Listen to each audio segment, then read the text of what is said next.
Umwaka wa 2025 ni igihe cyawe kugira ngo wongere uhagurukane imbaraga ukora ibidasanzwe. Ni umwaka wo guhabwa ubuhamya buremereye. Umwaka wa 2025 ni umwaka wa 2025 ni igihe cyawe kugira ngo wongere uhagurukane imbaraga ukora ibidasanzwe. Ni umwaka wo guhabwa ubuhamya buremereye. Umwaka wa 2025 ni umwaka wo kuzuzwa ubuhamya bwinshi. Ni umwaka w'umwuzuro w'ijambo ry'Imana mu buzima bwawe, ku muryango wawe, mu gihugu cyawe ndetse no mu itorero ryawe. Umwaka kandi wa 2025 ni umwaka Imana izarambura ukuboko kwayo ikakugirira neza. Igitabo cya Mose cyo kuva ibice 15 umurongo wa 22 avuga ngo Mose agenda yica Abisiraheli bakomeza urugendo bava ku nyanja itukura bajya mu butayu bw'ishuri. Bagenda iminsi 3 mu butayu babuza amazi. Bageze Imara ntibabasha kunywa amazi y'Imara kuko yaruraga, nicyo cyatumye hitwa Mara. Abantu bitotombera Mose bati turanywa iki? Agitakira Uwiteka amwereka igiti akijugunya muri ayo mazi ahinduka meza. Haleluya. Uru ni urugendo rw'Abisiraheli. Ariko uyu munsi turavuga ku rugendo rw'ubuzima bwawe. Urimo kwambuka, urimo kuva mu mwaka w'ibintu bisanzwe, uri kwinjira mu mwaka w'ibintu bidasanzwe.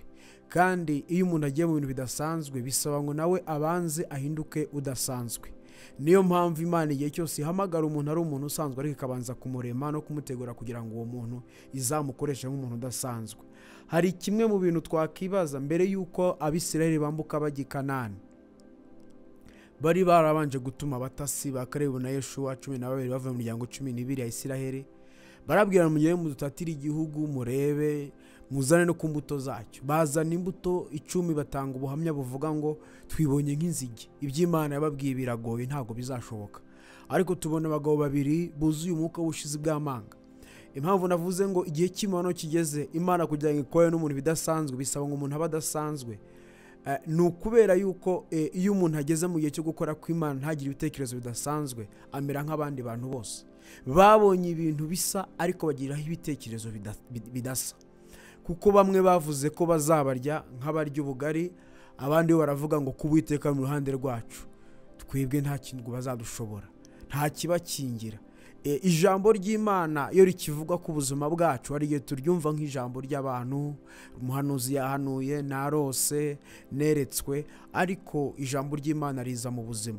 Kubera iki batari barabonye ko mu nzira bazacamo abatasi boherejwe harimo amazi asharira, amazi adafite ubuzima? Nukubera iki? Niki twakigiraho? Imana irimo kukwambutsa. Imana ishimwe ko ikwambukije umwaka warugoye, ikwambukije umwaka wo gucishwa bugufi, ikwambukije umwaka w'igisuzuguriro, ikwambukije umwaka w'amarira, iri kukwinjiza mu mwaka w'umunezero. Ariko hari bimwe tugomba kurebera kuri aya mazi. Ese kuki bamaze iminsi 3 batarabona amazi kandi bari mu butayu? Hano shuri bari mu butayu. Ubu butayu nta mazi bwagiraga yandi, nta kandi kariba kandi kabagaho. Ariko Imana igikoresha ibintu bipfuye ikabigira iby'agaciro kugira ngo iheshe icyubahiro muri ibyo bintu. Imana ishimwe ko mu bintu byagaragaye nkaho bigoye ku buzima bwawe, Imana igiye kubikoresha iheshe icyubahiro izina ryayo mu buzima bwawe. Imana ishimwe cyane. Haleluya. Umwami Imana afite imbaraga zo gufata ibintu bidafite ubuzima akabikoresha mu buryo bw'ubuzima.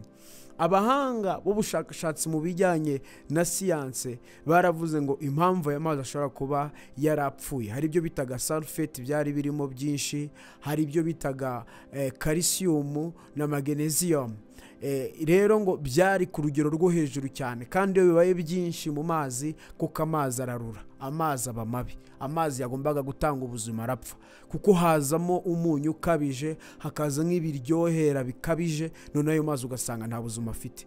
Rero ni amahirwe. Imana ishimwe ko Imana ihora ku ntebe y'icyubahiro kandi itazigira yiyambura icyubahiro ngo ikijugunye gutyo gusa. Imana ifata Abisiraheli bacisha mu nzira nk'iyo ngiyo, ibacisha mu nzira igoye, irabizi ko baraza kubura amazi, ariko irababwira ngo hari password, hari ibanga. uyu mwaka ugomba kuwinjiramo ariko ukawinjiramo uri umuntu mushya, ukawinjiramo ufite password mu izina rya Yesu. Abantu benshi bageze ku rwego bumva bihagije ku buryo ntibagikeneye Imana cyangwa se abantu b'Imana cyangwa se ntibagikeneye gusabana n'ubwoko bw'Imana. Ariko mwene data, burya gufatanya urugendo na bene so hari imbaraga bitera, burya guhagarara mu mwanya wawe hari imbaraga bitera, burya kuzirikana icyo Imana yavuganye nawe mbere y'ibyo uri kunyuramo hari icyo bitera. Impamvu y'ibihe bigoye bije ku buzima bwacu abantu usanga dusa n'abandi, ugasanga birasa naho nta kintu Imana yageze kuvugana natwe, ugasanga twambaye umwambaro umeze nk'uw'abandi, nuko twibagirwa vuba iby'Imana yavuze, tukita vuba cyane ku by'ibihe n'abantu bariho baravuga.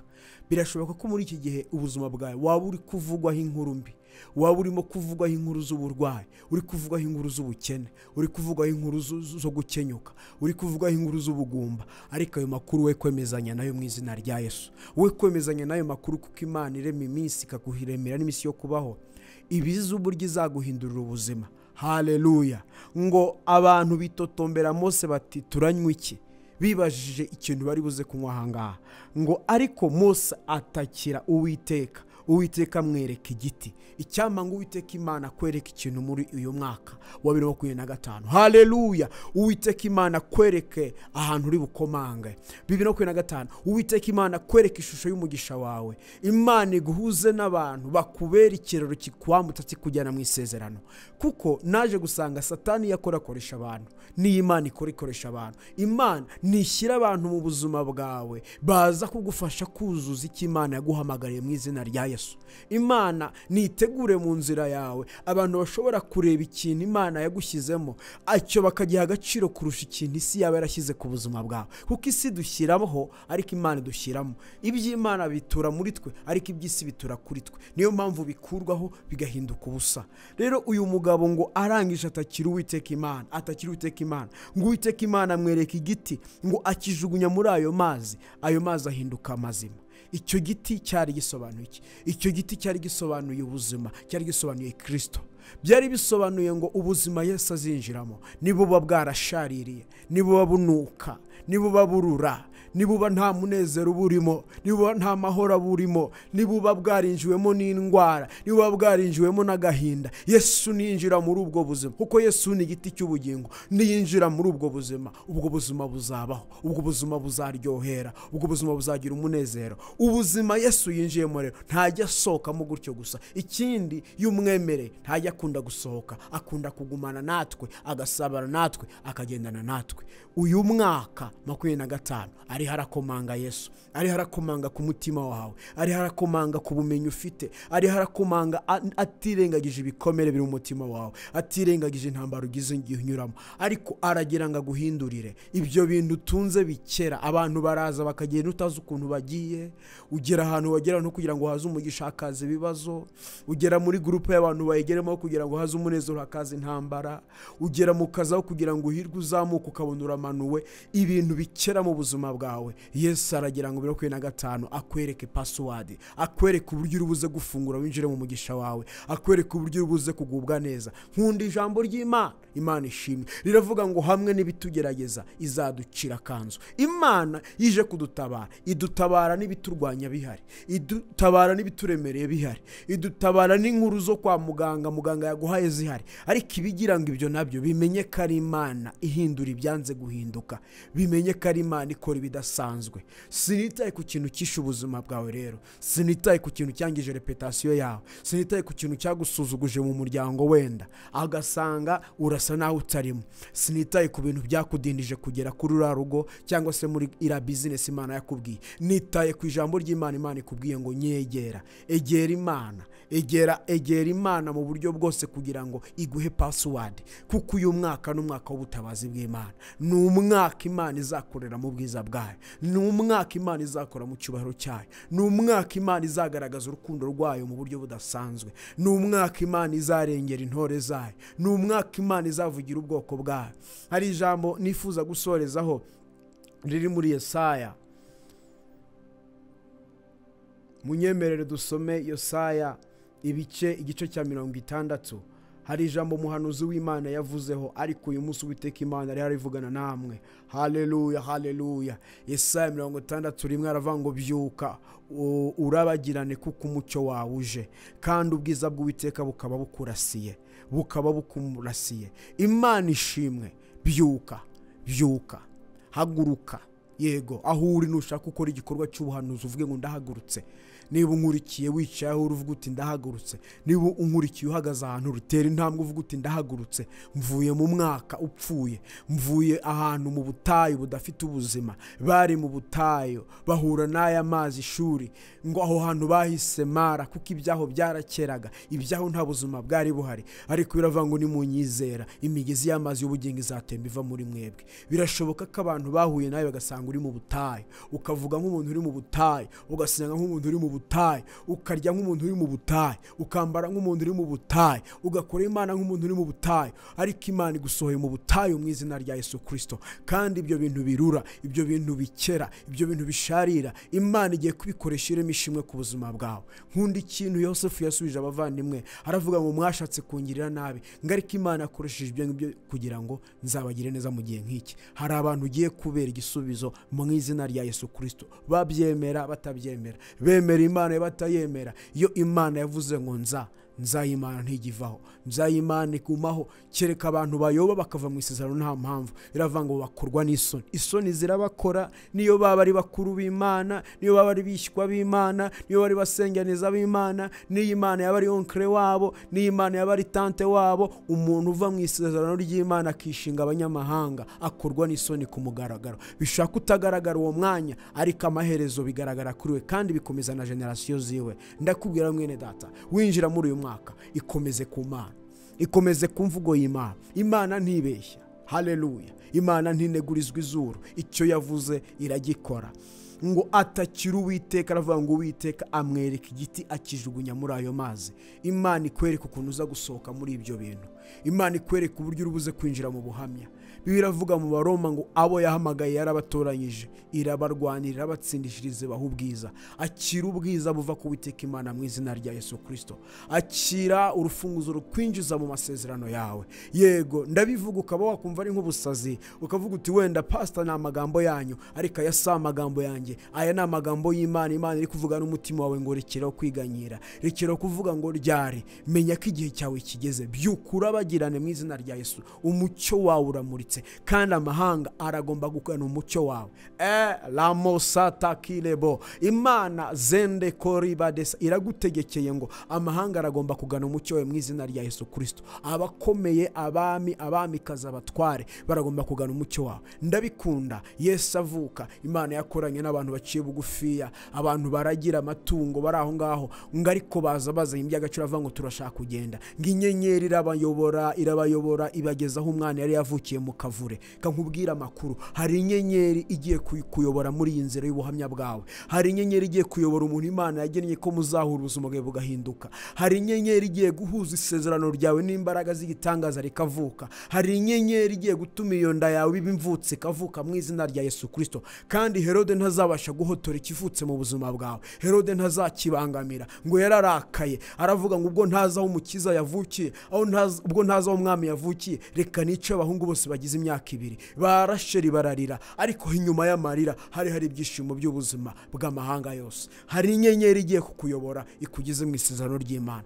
Hari inyenyeri igiye guhindura ubuzima bwawe, igiye kurema ubuhamya mu buzima bwawe. Kandi iyo nyenyeri ndi kuyumva ni imbaraga z'Imana, ndi kuyumva ni ijwi ry'Imana rigiye kukuvugisha mu buryo budasanzwe. Ndi kuyumva ni amaso Imana iguha yo kureba ibintu abandi batareba. Ndi kubyumva ni ubwenge Imana iguhaye bwo kuvumbura ibintu utigeze uvumbura. Ndiho ndabibona ni ishusho ngari Imana ishyize mu biganza byawe y'uburyo noneho nukora bira bintu biza kugenda neza. Imana hari uburyo iri kuzamura degre zawe, irimo kuzamura frequency zawe spirituelle, kugira ngo wumve ibintu utajyaga wumva. Nyamara uko kwiteka Imana kuragukorera, nyamara ubuhamya buragwira mu buzima bwawe, nyamara uragendera mu buzima abantu bavuga ngo suri ya muntu ibyo byahindutse ryari, byaciye hehe, ese yakoze iki? Abantu bagiye kugushaka bavuga ngo wabigenje ute kugira ngo ngo ubugeze ahangaha, wabigenje ute ngo uri muri opposition, wabigenje ute kugira ngo ibintu byihute gutya. Uzabwire ngo Imana yanyeretse igiti cy'ubuzima ngitera mu bipfuye bibaho, Imana yampaye password. Mwihishurirwa harimo password, mukumvira ijambo karyizera harimo password. Ntuwumve jya uvuga, wumva Imana iravugira muri njye ivugana nawe ngo nyamara ahari kurira kurariye, ariko impundu ziraje ku buzima bwawe. Byuka urabagirane, byuka urabagirane wa mugabo we, byuka urabagirane wa musore we, byuka urabagirane wa mugore we, byuka urabagirane wa mukobwa we. Iki ni igihe cyawe. Igihugu cy'u Rwanda byuka urabagirane, Burundi byuka urabagirane, Kongo byuka urabagirane, Kenya byuka urabagirane, Tanzania byuka urabagirane, Nairobi byuka urabagirane, Uburayi byuka urabagirane, Aziya byuka urabagirane, Amerika byuka urabagirane, Oceania byuka urabagirane. Nyamara kurabagirana kurageze. Umucyo w'Uwiteka umurikiye ubwoko bwiwe, kuko Imana itanze metode yo gutabarwa. Ngo Mose arangije akimara kubona ko abantu batatse, akimara kubona ko abantu bitotombye, kandi ari umuyobozi. Umuyobozi ntago ari umuntu uryama ngasinzire. Umuyobozi ntago ari umuntu wita ku bintu abantu bavuze. Abantu baritotombye, bitotombera Mose, baravuga ngo turanywa iki. Ariko Mose arangije amenya ubwenge, aravuga ngo atakira Uwiteka amwereka igiti. Uwiteka Imana nawe ikweretse inzira, ikweretse uburyo. Yuri umuyobozi, ibibazo bizari byinshi, ariko ubisubirisha icyo Imana ikubwira, ubisubirisha icyo Imana ikwereka, kandi ubirebera mu cyo Imana yakuvuze. Ntuzakore ikosa ryo kurebera igisubizo mu bintu abantu bavuga, ntuzakore ikosa ryo kurebera igisubizo mu bintu Satani avuga, ntuzakore ikosa ryo kurebera ibintu mu marangamutima yawe, kuko amarangamutima yacu arahindagurika. Umuntu abyuka nishimye, ejo akabyuka ameze neza, umuntu abyuka afite umugambi wo gukora ibyiza, abyuka afite umugambi wo gukora ibibi, ariko ijambo Imana itubwira ntirihindurwa n'amarangamutima. Rebera muri lensi, rebera mu jisho ry'umwuka buri Imana iguhaye, uraza kubona igisubizo. Lanta kabasonda je le faudrait bene conta la ville bosaine evelandre la quitre monde vostance le mandre qui te lavai. Mana ndamamaza ku muntu wese ukurikije ijambo ryawe mu izina ry'Umwami Yesu Kristo. Nabone ego nabone la toute saine, nabone zotakile vostaine.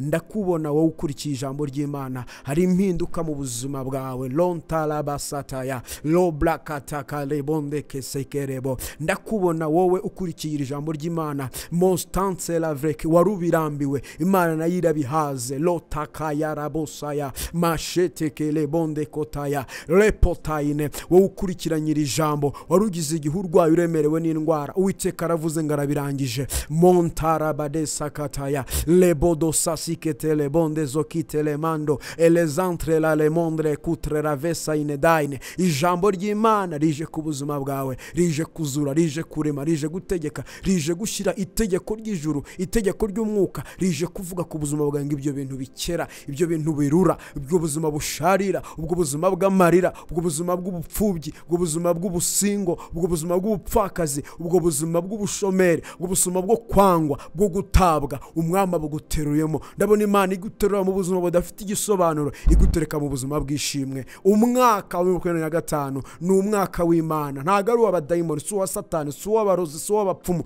Ni umwaka w'Imana n'ubwoko bwawe, ni umwaka wa honeymoon, ni umwaka w'ibirori, ni umwaka Imana igusokanye kugira ngo unezerwe, uvuge ubukuru bwawe. Ndagushimiye Data kuko uriho urabikora mu izina rya Yesu Kristo, amen.